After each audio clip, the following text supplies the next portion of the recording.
राम राम दोस्तों और मेरी माताएं बहन है। आशा है कि आप सभी के ऊपर बाबा नीम करौली जी की अपार कृपा होगी।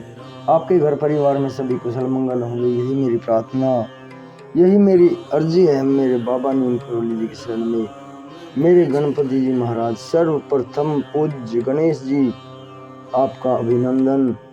मेरे श्री राम प्रभु, मेरी माता सीता, मेरे हनुमान बजरंग बली जी, मेरे बाबा नीम करौली जी हनुमत स्वरूप, मेरी यही अर्जी है कि जो भी मेरा भाई, मेरी माताएं बहनें आपकी ये महिमा सुनते हैं, देखते हैं, उनके घर में सुख समृद्धि आए, उनके सभी कष्ट दूर हों, उनके घर में अन्न धन से भरे रहें। जय राम जी की जय, बाबा नीम करौली महाराज। दोस्तों और मेरी माताएं बहनें, आज मैं आपको माघ मास कृष्ण पक्ष की एकादशी, सठ तिला एकादशी व्रत कथा सुनाता हूँ। इसे पूरा सुने, पुण्य कथा है।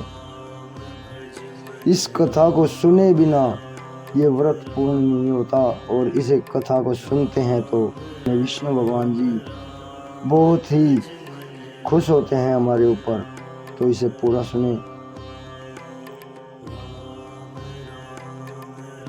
सठ तिला एकादशी के दिन भगवान विष्णु की विधिवत पूजा करने के साथ साथ अंत में इस व्रत कथा का पाठ अवश्य करें। सठ तिला एकादशी का मुहूर्त 25 जनवरी 2025 का है। साल में कुल 24 एकादशी पड़ती हैं और हर एकादशी का अपना अपना महत्व होता है।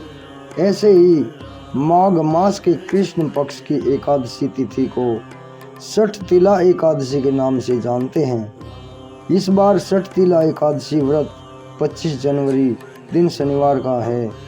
इस दिन भगवान विष्णु का विधिवत पूजा करें और अंत में इस व्रत का, इस कथा का पाठ अवश्य सुनें। अंत में इस व्रत कथा का पाठ अवश्य करें या सुनें। ऐसा करने से भगवान विष्णु बहुत प्रसन्न होते हैं और आपका व्रत भी पूर्ण होता है। और अब सुनते हैं सठ तिला एकादशी संपूर्ण व्रत कथा।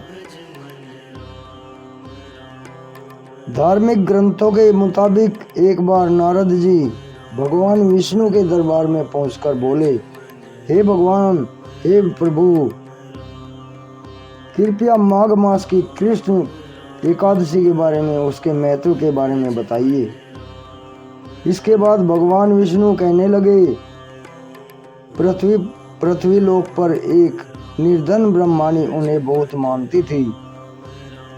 दान पुण्य करने के लिए उसके पास कुछ नहीं था, लेकिन वह भगवान विष्णु की पूजा, व्रत आदि श्रद्धा पूर्वक करती थी।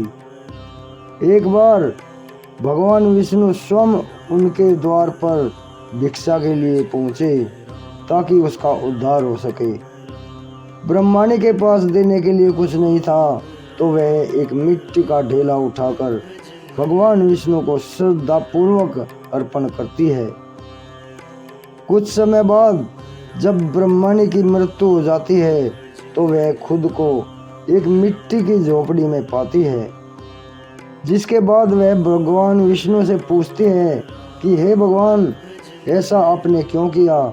इसके बाद भगवान विष्णु ने उससे कहा, हे ब्रह्माणी, तुमने अपनी भिक्षा वाली बात याद नहीं कही। तुमने भिक्षा में मुझे मिट्टी का ढेला दिया था। यह सुनकर ब्रह्माणी विलाप करने लगी। उसके विलाप को देखकर भगवान विष्णु ने कहा, जब तक द्वार पर आई देवकन्या सठ तिला एकादशी के बारे में ना बता दे, तब तक घर का दरवाजा ना खोलना। विष्णु के ऐसा कहने पर ब्रह्माणी ने वैसा ही किया। कहते हैं कि व्रत का पारण करने के बाद उसकी कुटिया धन और अन्न से भर गई। अंत में भगवान विष्णु नारद से कहते हैं कि जो मनुष्य सठ तिला पर तिल का व्यवहार करता है, तिल बांटता है या तिलकुट बनाता है, उसे वैकुंठ में वास होता है। दोस्तों और मेरी माताएं बहनें, आगे भी शेयर करें। सठ तिला एकादशी व्रत कथा बहुत ही पुण्य कथा है श्री भगवान विष्णु जी की। आगे भी शेयर करें और आपके ऊपर सुनते सुनते ही पूरा आशीर्वाद मिले आपको, पूरी कृपा हो मेरे प्रभु श्री राम जी की, जो विष्णु भगवान के स्वरूप हैं। यही मेरी प्रार्थना। जय राम जी की जय, बाबा नीम करोली महाराज जी की जय, हनुमान जी की, श्री राम।